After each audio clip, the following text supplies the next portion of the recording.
OCHA is the part of the UN Secretariat that is mandated to coordinate and mobilize humanitarian response during an emergency. We also spend a great deal of our time and effort advocating for the rights of people who are affected by conflict and natural disaster.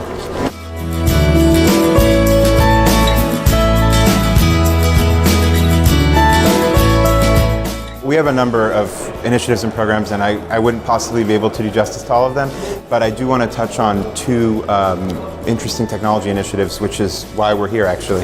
One of them is the Humanitarian Data Exchange, and it is a website and it is a process by which we are hoping to encourage humanitarian organizations to upload and share their data and access data to improve the effectiveness of humanitarian response.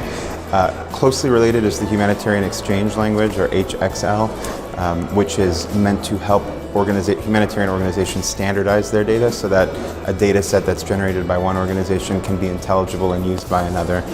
So those two major initiatives are coming out of our Center for Humanitarian Data, which is launching in The Hague this year. And that's part of the reason why we're here for this conference this year.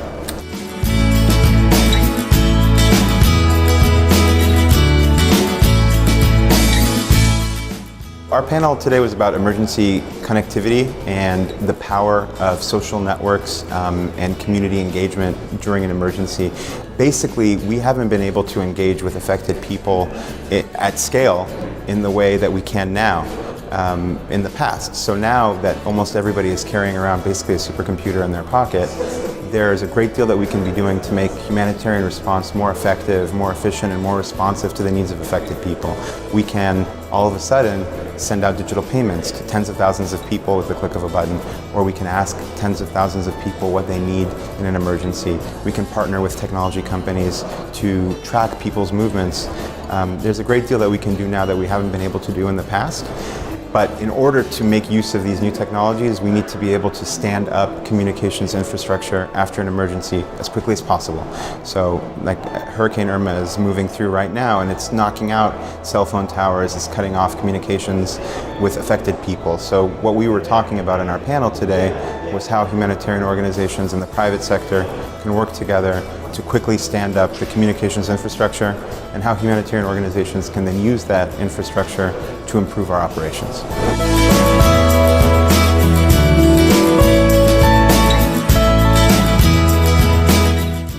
But I think one of the ways we can improve our effectiveness and sustainability is by partnering with the private sector and partnering with technology companies. I think we can do a great deal together. There's a lot of information that they have at their disposal, and if we can come up with structures and processes for sharing that data with one another and working together in an emergency, I think we can come up with more effective solutions. Certainly, when it comes to the communications infrastructure, we don't want to parachute into a country and provide free internet to everybody and then leave when the project is over.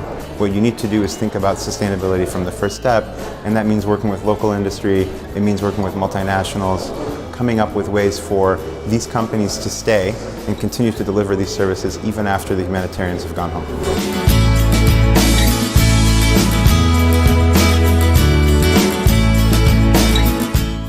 Yeah, well, I think that we are trying to catch up to the technology industry, right? I think everybody knows that our societies have been really revolutionized in the last 10, 20 years with the advent of the internet and increasing access to connectivity everywhere in the world, even in the developing world now.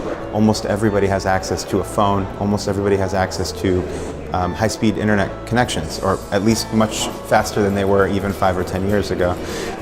So I think what we need to do in the humanitarian community is think about how we can apply these revolutionary changes to our own operations, because technology has really changed the way everything works, every aspect of our lives, and humanitarian response is not immune.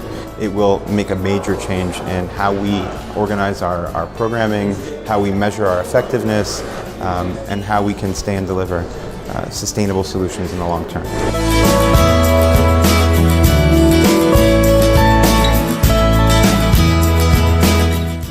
Well, this is my first time here. I've really enjoyed it so far. I've met a number of very interesting people, and the information exchange is always valuable. I have this particular interest within OCHA, thinking about how we can use data to improve humanitarian response, and so it's been very interesting for me to learn from my colleagues about how they are using data and how they would like to use data. It's also helpful for us to know where people are headed so that we can provide the solutions that they will need for future humanitarian emergencies.